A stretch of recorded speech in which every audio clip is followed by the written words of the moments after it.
Go. Hi, my name is Chef Shelley Pogue and I live here in Austin, Texas. I am going to start posting recipes online. The first one I'm going to start with is a creme brulee recipe. It's a really easy recipe to do.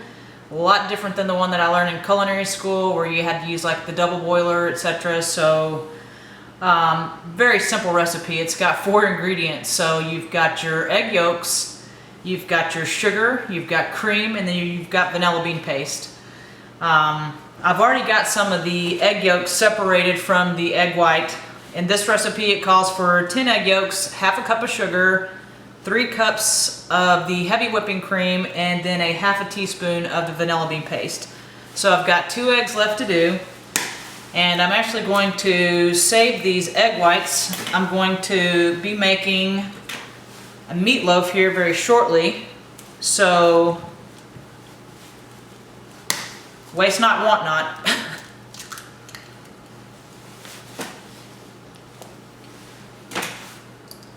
So I'm just separating the whites from the yolk. It's going to make this this dessert really rich.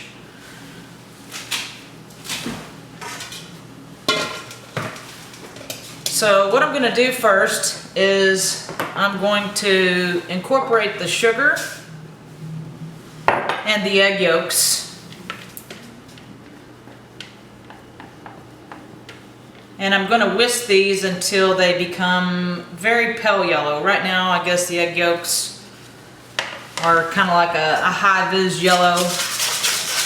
But I'm going to whisk these together until they will form kind of, I guess, like a ribbon, like a smooth ribbon.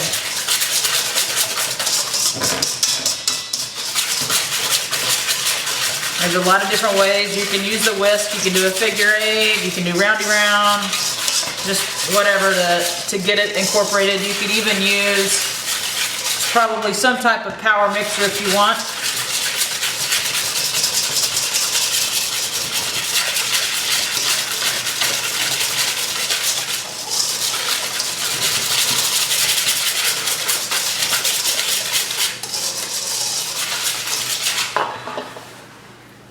I'm going to put in some the Madagascar bourbon vanilla. You can get this at Sur La Table. It's a really excellent product. I use this in lieu of the vanilla bean. A lot of times it's hard to find the vanilla bean paste, you know, unless you're going to, you know, say for instance the Central Market, Whole Foods, which I live in North Austin. There's not one that's very close, so I go to Sur La Table and get the vanilla bean paste. It holds. I keep it in my shelf or on, you know, in my cabinet. So I'm just going to get that stirred up in. You'll be able to see like all the little black specks. That's basically the vanilla bean paste. It's got a really nice aroma. So now I'm going to add 3 cups of the heavy cream. And on the heavy cream, I'm going to use the whisk and fold it in, you know, a little gently. And then I'll use the spatula probably the rest of the way. I don't want to incorporate just a ton of air into it, and I don't want to get the heavy cream to where it's forming butter.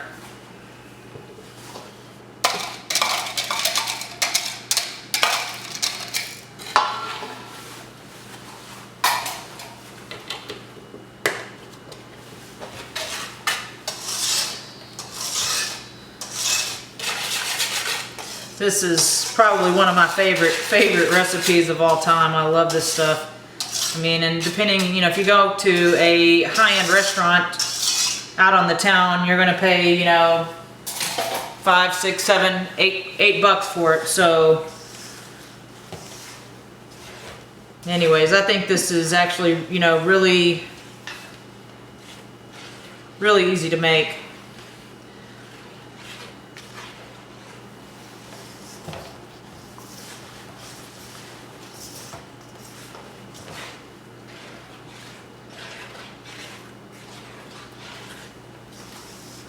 So I'm going to pour this back into this bowl. It's got a little spout. It's going to make it easier for me to pour into the ramekins that are going to go into the oven.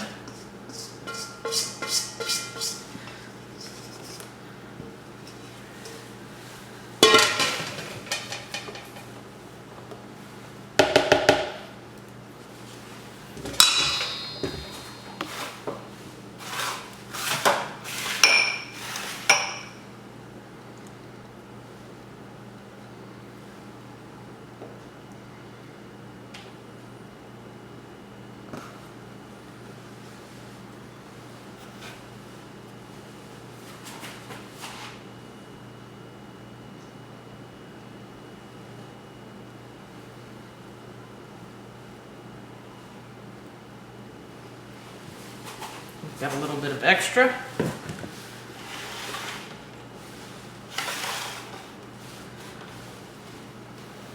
I'm going to add some water to the bottom of this dish to help keep the bottom from burning. It's just a water bath.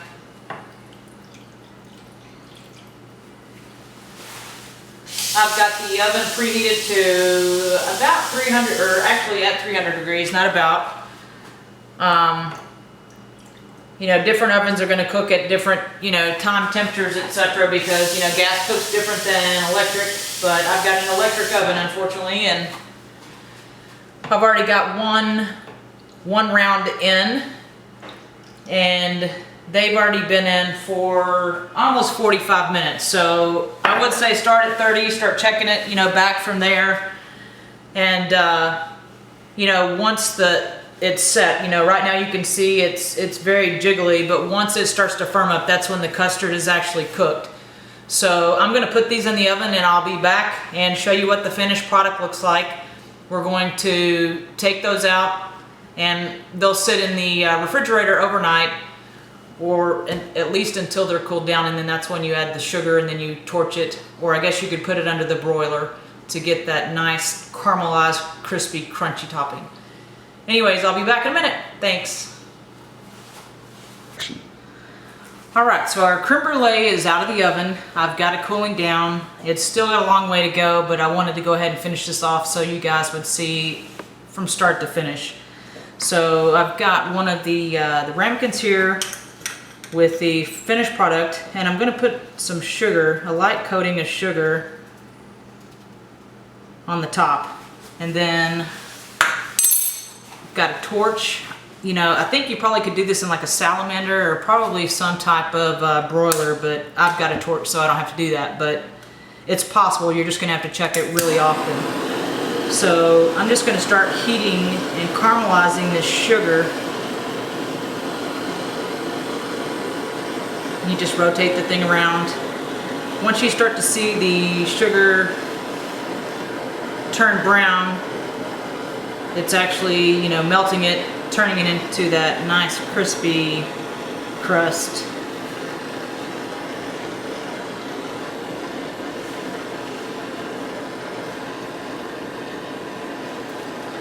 Like I said earlier, these will typically, you know, sit in the fridge for a few hours to, you know, cool down completely. But I wanted to show you from start to finish. And if you want, a lot of times, you know, if I'm at an event or if I've cooked these for somebody, I'll use fresh fruit, strawberries, raspberries, blueberries, whatever fresh is in season.